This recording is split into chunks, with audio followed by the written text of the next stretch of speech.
সুপ্রিয় দর্শক, এই মুহূর্তে দৈনিক আজকালের দর্পণের ক্যামেরা এসে হাজির হয়েছে বন্দরনগরী চট্টগ্রামের সাগরপাড় এলাকায়, যেখানে একেবারে গার্মেন্টস অধ্যাসিত এলাকা। সেই গার্মেন্টস অধ্যাসিত এলাকার ভিতরে আমরা যেখানে একেবারে ঢুকে পড়েছি, এক জঙ্গলার ভিতরে ঢুকে পড়েছি, যেন মনে হচ্ছে এক আফ্রিকান জঙ্গল। আসলে আফ্রিকান জঙ্গল আপনারা দেখতে পাচ্ছেন। সুপ্রিয় দর্শক, এই সেই সাগরপাড়, এই সেই সাগরপাড়, অপরাধ জগতের নিরিবিল আস্তানা যাকে বলা হয়, একেবারে ক্রাইম জোন যাকে বলা হয়, সেই অপরাধ জগতের ক্রাইম জোনে এসে আমরা পৌঁছেছি। আপনারা দেখতে পাচ্ছেন এই সেই সাগরপাড়। এই সাগর পথ দিয়ে এইখানে নিয়মিত মাদক থেকে শুরু করে বিভিন্ন রকমের অস্ত্রসহ পাচার হচ্ছে। একেবারে ওই নদীর ওপারে হচ্ছে আপনার বার্মা, আর আমরা যেখানে দাঁড়িয়ে আছি এই পারে হচ্ছে বাংলাদেশ। এইভাবে এখানে সাগরে যে জাহাজগুলো দেখা যাচ্ছে, সাগর পার, এখানে এই সাগরটা পার হলে পারে আসলে একেবারে আমরা যেখানে নিরিবিলি পথে দাঁড়িয়ে আছি, একেবারে কানাল পথে, একেবারে সাগরের যেখানে বন্দরের জন্য যেখানে এখন আবার নতুন করে বন্দর টার্মিনাল নির্মাণ করা হচ্ছে, সেই টার্মিনাল নির্মাণের এরিয়াতে আপনারা দেখতে পাচ্ছেন এখানে একেবারে অপরাধ জগতের আস্তানা হয়ে দাঁড়ায়। সন্ধ্যা হলে এখানে অনেকে আসে, অনেকেই তাদের প্রেমিক প্রেমিকা নিয়ে ঘুরতে আসে, গার্লফ্রেন্ড নিয়ে ঘুরতে আসে। এখানে আসার পর তারা বিভিন্ন রকমের চক্রান্তের শিকার ও ষড়যন্ত্রের শিকার ও সন্ত্রাসীদের শিকার হয়, এমনকি কিডন্যাপের মতো ঘটনাও এখানে ঘটে থাকে। এখানে যাক একজন আমাদের সাথে উপস্থিত হয়েছেন, আমরা একটু কথা বলতে চাচ্ছিলাম। ভাই আসসালামু আলাইকুম, আপনি ভালো আছেন? ধন্যবাদ আপনাকে। আচ্ছা, আপনি তো এখানে উপস্থিত, আপনাকে পেলাম। এই যে আমরা যেখানে এসে উপস্থিত হয়েছি, আমরা একটা নিউজ করতে যাচ্ছি। এটা হচ্ছে যে আজকালের দর্পণের বিশেষ প্রতিবেদন, যে সাগর পথে চোরা কারবারি এবং অপরাধীদের নিরাপদ আস্তানা। আপনি এই বিষয়টা নিয়ে একটু যদি কিছু বলতেন। ধন্যবাদ আপনাকে। দেশের বহুল প্রচারিত দৈনিক এবং বাংলাদেশ গভর্নমেন্ট তথ্য মন্ত্রণালয় কর্তৃক নিবন্ধনপ্রাপ্ত জাতীয় দৈনিক আজকালের দর্পণ পত্রিকার সম্পাদক প্রকাশক শ্রদ্ধেয় যেমন সাথে আপনাকে আপনি খুব সুন্দর একটা মাহেন্দ্রগণে এখানে আপনি রিপোর্টটা করছেন এবং খুব জীবনের ঝুঁকি নিয়ে এই রিপোর্টটা আপনি তৈরি করছেন। আপনি জানেন ইতিমধ্যে বেশ কয়েক মাস আগেই তার স্ত্রী তার স্বামীকে কুপিয়ে নৃশংসভাবে কুপিয়ে এবং এখানে গুম হত্যা করে রেখে দিয়েছিল এবং মাংসগুলো বিভিন্ন জায়গায় ছড়িয়ে ছিটিয়ে রয়ে গেছে। র্যাবের সদস্যরা, আইন শৃঙ্খলা বাহিনীর সদস্যরা এগুলো উদ্ধার করেছেন এবং বিভিন্ন শিশু এবং বৃদ্ধ থেকে শুরু করে ছিনতাইকারীরা তাদেরকে গাড়ি আটকিয়ে এখানে বিভিন্ন নানা উপক্রম লিপ্ত থাকেন। বিশেষ করে মাদকের আখড়া, যেটা আপনি বলছেন, খুব সুন্দর একটা পয়েন্ট বলছেন। মাদকের আখড়া হচ্ছে মূল এই যে আপনার এই পয়েন্টটায়, যে আমাদের ফিসি রোডের এক্সচেঞ্জ রোডের ঠিক অপোজিটের পশ্চিমে যে সাগর পাড়ের এই জায়গাতে আপনি দেখতে পাচ্ছেন এখানে আপনার মদের বোতল এবং মাদকের অনেকগুলো চিহ্ন বিশেষ আমরা দেখতে পাচ্ছি, দেখা যাচ্ছে। বিশেষ করে এই জায়গাটা একদম নির্জন, যেখানে কোনো প্রশাসনিক হস্তক্ষেপ নেই বললে চলে, যেখানে খুব ঝুঁকি নিয়ে যাত্রীরা আপনার এখানে পারাপার হয়।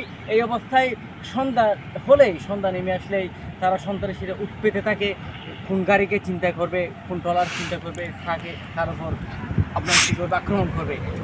একটা ভয়ানক একটা জায়গা। আমরা দিনের বেলায় যে হয়তো বা আমরা বুঝতে পারছি, সন্ধ্যা হলে এখানে ভয়ানক মাদকের একটা পরিণত হয়। ধন্যবাদ। সুপ্রিয় দর্শক, আসলে আমরা শুনলাম এখানে যে প্রত্যক্ষদর্শী ছিলেন, তার সাথে আমরা কথা বললাম।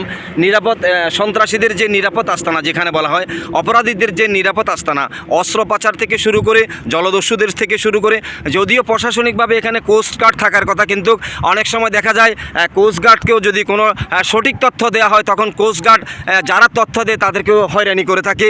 উল্টো তাদেরকে বিভিন্ন মামলা মোকদ্দমায় দেওয়ার মতো কোস্টগার্ডের ঊর্ধ্বতন কর্তৃপক্ষ, ঊর্ধ্বতন যারা দায়িত্বে রয়েছেন, অভিযোগকারীদেরকে তারা হয়রানি করার মতো তথ্য আমাদের কাছে এসেছে। সুপ্রিয় দর্শক, আপনারা দেখতে থাকুন, আমাদের সাথে থাকুন।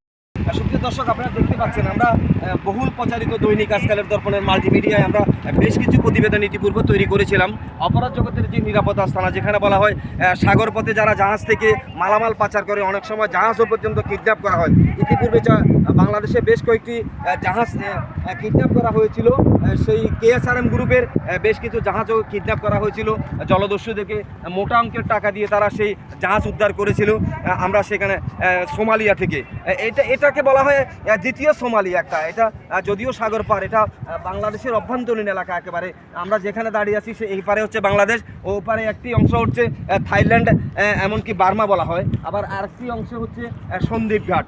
সুতরাং আপনারা দেখতে পাচ্ছেন সাগরের যে বিশাল বিশাল জাহাজগুলো রয়েছে, এই জাহাজগুলো অনেক সময় নিরাপত্তাহীনতা অবস্থায় পড়ে থাকে, এই জাহাজগুলোকে কিডন্যাপ করা হয়। সুপ্রিয় দর্শক, আসলে কি বলবো, এখানে যদিও প্রশাসনিক ব্যবস্থা থাকে, এখানে দুটি থানা রয়েছে, একটি চট্টগ্রামের ইপিজেড থানা, একটি পতেঙ্গা থানা। আপনারা যেখানে দেখতে পাচ্ছেন আসলে এটি হলো আফ্রিকান জঙ্গল নয়।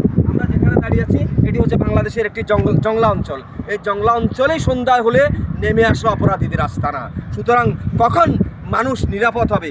রাস্তায় যেখানে দেখা যাচ্ছে, আপনারা দেখতে পাচ্ছেন রাস্তার ঠিক একেবারে পূর্ব পাশে যেখানে ব্যাটার মিলার নির্মাণ হচ্ছে, ব্যাটার মিলারের পাশে যে ওয়ালটি দেখা যাচ্ছে চট্টগ্রাম সিইপিজেড, এখানে বাংলাদেশের যে গার্মেন্ট শিল্প রপ্তানি প্রক্রিয়াকরণ অঞ্চল, এই রপ্তানি প্রক্রিয়াকরণ অঞ্চলটি এখানে অবস্থিত। আর এই রপ্তানি প্রক্রিয়াকরণ অঞ্চল থেকে যখন কাভার ভ্যানে লরিতে করে মাল দেশের বিভিন্ন স্থানে আমদানি রপ্তানি করা হয়, তখন এইখান থেকে এই গাড়িগুলোকে কিডন্যাপ করে দেশের বিভিন্ন স্থানে নিয়ে যাওয়া হয়, গাজীপুরে নিয়ে যাওয়া হয়, বিভিন্ন জায়গাতে নিয়ে যাওয়া হয়, মালামাল লুট করা হয়। ইতিপূর্বে চট্টগ্রামের সেই শপিং সেন্টারের সামনে থেকেও বেশ কিছু গাড়ি কিডন্যাপ করা হয়েছিল এবং ব্যবসা থেকে মাল যখন আমদানি রপ্তানি করে দেশের বিভিন্ন স্থানে নিয়ে যাওয়া হচ্ছিল, ঠিক সেই মুহূর্তে একেবারে গাড়ি সহ একেবারে কিডন্যাপ, যাকে বলা অপহরণ করে অন্যত্র স্থানে গাড়ির পার্টস থেকে শুরু করে একেবারে ক্ষুদ্র ক্ষুদ্র পার্টস পর্যন্ত তারা বিক্রি করে দিয়েছিল।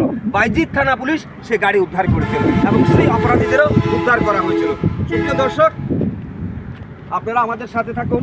আমরা দেখাচ্ছি এই যে সাগর পথ, যেখানে আমরা যে আগেও প্রতিবেদন তৈরি করেছিলাম, এই সেই সাগর পথ।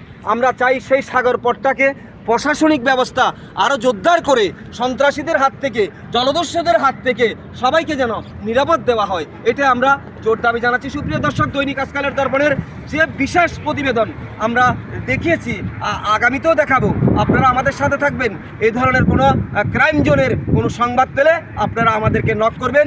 দৈনিক আজকালের দর্পণের মাল্টিমিডিয়া ঠিক আপনার গোড়দরা এসে পৌঁছাবে। যাও সেই আজকের সেই বিশেষ প্রতিবেদন, যেখানে বলা হয় সেই আফ্রিকান জঙ্গল, সেই আফ্রিকান জঙ্গল থেকে কিছুক্ষণের মধ্যে আমি বিদায় নিব। সুপ্রিয় দর্শক, আমি যেখানে দাঁড়িয়ে আছি সেই আফ্রিকান জঙ্গল হলেও আসলে এটি কোনো আফ্রিকান জঙ্গল নয়, এটি চট্টগ্রামের সাগরপাড় এলাকায় একটি বিশাল জনপদ, যেখানে বলা হয় অপরাধীদের নিরাপদ আস্তানা।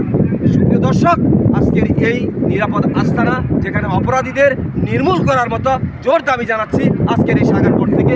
সুপ্রিয় দর্শক, দৈনিক আজকালের দর্পণের বিশেষ এই প্রতিবেদন, জেগে উঠো বাংলাদেশ, যেখানে অপরাধী সেখানে আমরা থাকবো, আমরা আছি। আজকের এই বিশেষ প্রতিবেদন থেকে অবশেষে বিদায় নিচ্ছি। জীবন কৃষ্ণ দেবনাথ, দৈনিক আজকালের দর্পণ, সাগরপাড়, অপরাধীদের জল, চট্টগ্রাম।